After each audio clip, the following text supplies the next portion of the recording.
Fast food এর ভিতরে অন্যতম খাবার হলো পিৎজা, যা রেস্টুরেন্টে খেতে গেলে অনেক টাকা গুনতে হয়। আর এই পিৎজা একদম ঘরোয়া উপকরণে গ্যাসের চুলায় কিভাবে বানাবেন তা আজকে এই ভিডিওতে দেখাবো। সাথে থাকছে অনেক টিপস অ্যান্ড ট্রিক্স।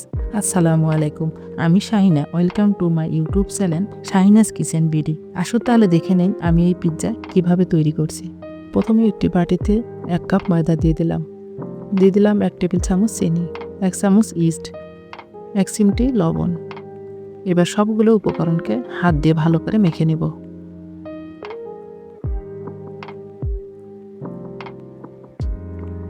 একটু তেল দিয়ে শুকনো উপকরণগুলোকে ভালো করে আবারও মেখে নেব।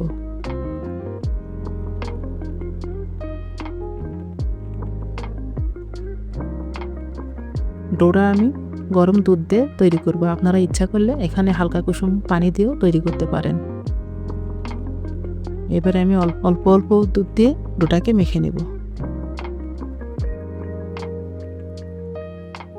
একটু একটু করে দিব আর ডোটাকে ভালো করে মেখে নেব। একদম সফট একটা ডো তৈরি করতে হবে।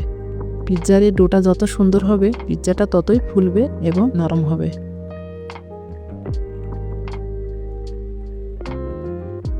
আমার 1 কাপের দুধের থেকে অর্ধেকটুকু রয়ে গেছে। হাত দিয়ে মাখাইতে মাখাইতে দেখবেন এটা হাত থেকে ছেড়ে আসছে। যখন দেখবেন যে হাতে আর লাগছে না তখন বুঝবেন যে এটা মাখা হয়ে গেছে।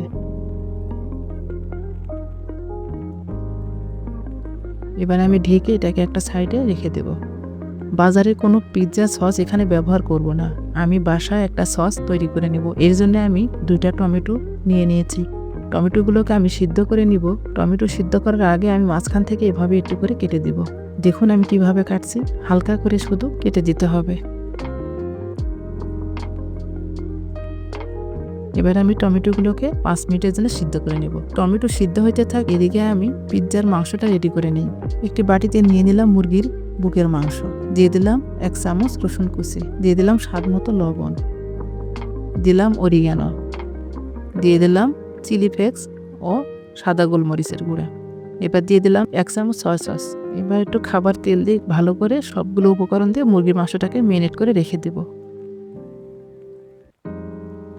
আমার মুরগিটা ম্যারিনেট করা হয়ে গেছে, আমি সাইডে রেখে দিলাম। এবার টমেটোগুলোকে আমি গরম পানি থেকে উঠিয়ে নিব। উঠিয়ে একটা ঠান্ডা পানিতে দিয়ে দিলাম যাতে টমেটোগুলো তাড়াতাড়ি ঠান্ডা হয়। এবার একটা ব্লেন্ডার জারে আমি টমেটোগুলোকে ছুলে দিয়ে দেব। দেখুন টমেটোগুলো এত সুন্দরভাবে সিদ্ধ হয়ে গেছে, চোখলাগুলো আপনি আপনি উঠে আসছে।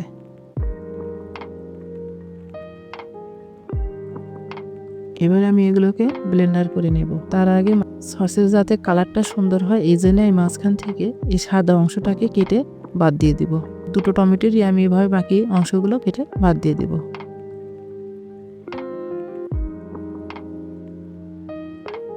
এবার এটাকে ব্লেন্ড করে ফিরে আসছি। এবার চুলায় একটি ফ্রাই প্যান দিয়ে দিলাম সামান্য পরিমাণ তেল। এবারে আগে থেকে ম্যারিনেট করা মাংসগুলো আমি এখানে ভেজে নেব। ফ্রাই প্যান দেওয়ার রিজনটা হলো এখানে অল্প তেলে মাংসটা সুন্দর করে ভাজা হবে। আমি এখানে কোনো পানি ইউজ করব না, শুধু এটাকে হালকা আছে নেড়ে ভেজে নেব। ভিডিওটি ভালো লাগলে চ্যানেলটি সাবস্ক্রাইব করে পাশে থাকা বেল আইকনটি বাজিয়ে দিবেন। আমার মাংসগুলো ভাজা হয়ে গেছে, এগুলোকে আমি একটা বাটিতে উঠিয়ে নেব। একই ফ্রাই প্যানে আবার আমি দিয়ে দিলাম সামান্য পরিমাণে তেল, দিয়ে দিলাম কিছু রসুন কুচি।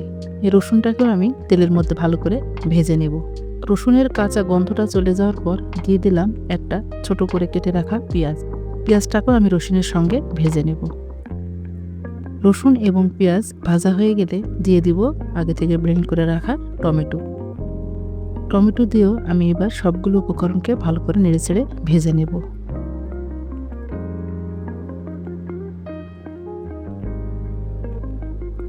এবারে আমি দিয়ে দিব সামান্য পরিমাণ চিলি ফ্লেক্স, এরপরে দিয়ে দিব সাদা গোলমরিচের গুঁড়া এবং দিয়ে দিব সামান্য অরিগানো। এবারে দিয়ে দিব সামান্য লবণ এবং পরিমাণ মতো চিনি। এবার এগুলোকে ভালো করে নেড়েচেড়ে মিশিয়ে নেব। সাধারণত সস টক ঝাল মিষ্টি খেতেই ভালো লাগে, এই জন্য আমি এখানে চিনিটা ইউজ করেছি। আপনারা এখানে চিনিটা অবশ্যই ব্যবহার করবেন। এবার সবগুলো উপকরণকে নেড়ে চেড়ে আমি এটাকে একটা বাটিতে ঢেলে নেব। এবারে ফিরে আসলাম পিৎজার ডোর দিকে। দেখুন আমার ডোটা কত সুন্দর হয়েছে এবং কতটা ফ্লাফি হয়েছে, কতটা সফট এবং কতটা নরম। এবারে আমি ডোটাকে হাত দিয়ে একটু মথে নিয়ে কাউন্টার টপে নিয়ে এবার হাত দিয়ে আমি এটাকে মথে নেব। হাতের তালু দিয়ে আমি এটাকে ভালো করে মথে নেব। এটা যত মথা হবে তত রুটিটা সুন্দর হবে এবং ফ্লাফি হবে। এবার আমি কাউন্টার টপে কিছু আটা ছিটিয়ে দিয়ে এটাকে একটা পিৎজার শেপে রুটি বেলে নেব। রুটিটাকে সুন্দর করে গোল করে বেলে নিতে হবে। সব দিকে সমান করে এটাকে বেলে নেব। দেখুন আমার রুটিটা কি পরিমাণে ঠিক হয়েছে। সব দিক দিয়ে এরকম একইভাবে সমান রেখে আমি এটাকে গোল করে বেলে নিয়েছি। এবার আমি যে প্লেটে পিৎজাটাকে বসাবো সেই প্লেটে আমি একটু সামান্য পরিমাণে তেল দিয়ে দিলাম। এবার ব্রাশ দিয়ে তেলটাকে সব দিকে ছড়িয়ে দেব। এবার আমি বেলনার সাহায্যে রুটিটাকে প্লেটের মধ্যে উঠিয়ে নেব। এভাবে যদি আপনারা রুটিটাকে প্লেটে উঠান তাহলে অনেক সহজ হয়। দেখুন আমার রুটিটা কিভাবে প্লেটে বসিয়ে দিলাম। এবারে আমি সব দিকে সমান করে নিয়ে এটাকে হাত দিয়ে চেপে চেপে বসে দেব। আমি আন্তরিকভাবে দুঃখিত, আসলে আমার হাতটা একটু সাইডে চলে যাওয়ার কারণে ক্যামেরায় দেখতে আপনাদের অসুবিধা হচ্ছে। প্লিজ আপনারা এই বিষয়টি ক্ষমা সুন্দর দৃষ্টিতে দেখবেন। এবারে আমি মাঝখানটাতে একটা কাঁটা চামচ দিয়ে এভাবে ছিদ্র করে দিলাম যাতে ফুলে উঠে নিচে খোল হয়ে না থাকে। এবার আমি সাইডগুলো এভাবে চেপে চেপে বসে দেব। আপনারা একটু লক্ষ্য করলে বুঝতে পারবেন যে আমি কিভাবে হাত দিয়ে এটাকে চেপে চেপে বসিয়ে দিচ্ছি। সব দিকে ঘুরিয়ে ঘুরিয়ে এভাবে সমান করে বসে দিতে হবে। তারপরে একটা কাঁটা চামচ দিয়ে আমি সাইডগুলোকে এভাবে ছিদ্র করে দেব।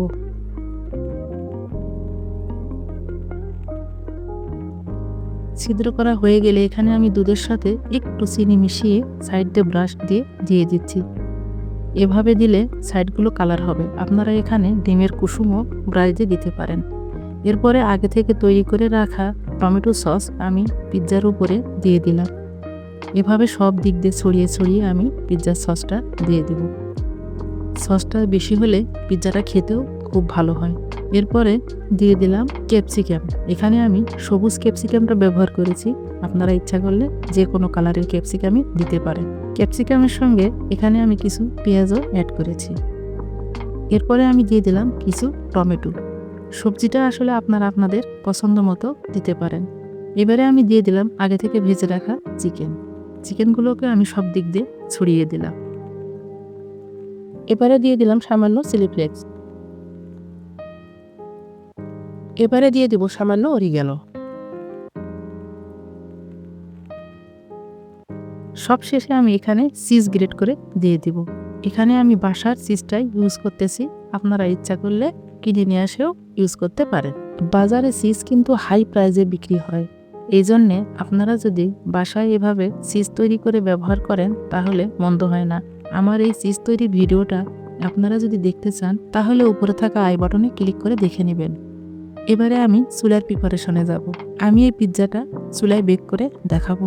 এই জন্যে আমি একটা চুলায় এরকম স্টিলের ফ্রাই প্যান দিয়েছি।